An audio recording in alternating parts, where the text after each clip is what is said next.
Iran ও এর সমর্থক গোষ্ঠীগুলোর সঙ্গে ব্যাপক পরিসরে আঞ্চলিক যুদ্ধ ছড়িয়ে পড়ার আশঙ্কার পরও গাজায় হামলা চালিয়ে যাচ্ছে ইসরায়েল।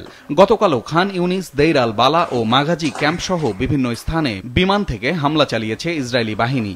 এতে 7 শিশুসহ অন্তত 32 জন নিহত হয়েছে। মোট প্রাণহানি 40,000-এর কাছাকাছি।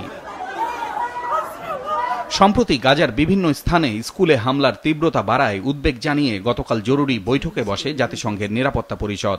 এ সময় শুধুমাত্র নিন্দা আর আহ্বানের মধ্যে সীমাবদ্ধ না থেকে ইসরায়েলের বিরুদ্ধে কার্যকর পদক্ষেপ নিতে সদস্য দেশগুলোর প্রতি আহ্বান জানান প্যালেস্টাইনের দূত Riyad Mansur.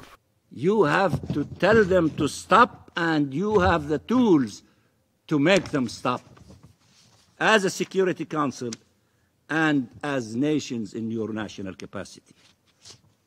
You have to decide what do you stand for and what do you stand against. This is not a time for justifications and equivocations.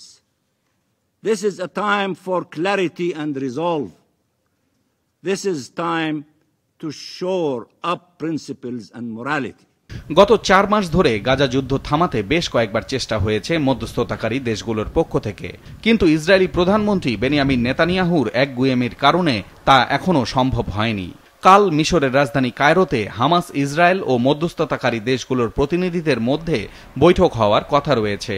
বড় মানবিক বিপর্যয় এড়াতে অবিলম্বে যুদ্ধবিরতির জন্য সব পক্ষের প্রতি আহ্বান জানিয়েছেন জাতিসংঘ মহাসচিব Antonio Guterres. He welcomes the mediation efforts of the United States, Egypt and Qatar leaders, and urges both sides to rejoin negotiations and conclude the ceasefire and hostages release deal. The Secretary General reiterates his urgent appeal for an immediate ceasefire and the unconditional release of all hostages. He also again underscores the need to ensure the protection of civilians and for unimpeded and safe humanitarian access into and across Gaza. গতকাল Russia সফরে গিয়ে দেশটির president Vladimir পুতিনের সঙ্গে বৈঠক করেছেন প্যালেস্টাইনের president Mahmoud Abbas. এ সময় প্যালেস্টাইনের পূর্ণ স্বাধীন রাষ্ট্র সৃষ্টির আকাঙ্ক্ষাকে মস্কো সমর্থন করে বলে জানান পুতিন। যুক্তরাষ্ট্রের কারণে এখনও প্যালেস্টাইন ইস্যুতে পদক্ষেপ নিতে জাতিসংঘ ব্যর্থ হচ্ছে বলে জানান মাহমুদ আব্বাস। জাতিসংঘের হিসেবে ইসরায়েলের বর্বর আক্রমণের কারণে গাজার প্রায় 85% প্যালেস্টাইনি বাস্তুচ্যুত হয়েছে। এর মধ্যে এলাকা ছাড়ার নতুন নির্দেশনার পর শুধুমাত্র খান ইউনিস থেকেই অন্যত্র সরে যেতে বাধ্য হয়েছে প্রায় 1 লাখ মানুষ। পলাশ রঞ্জন রায়, মাছরাঙ্গা নিউজ ডেস্ক।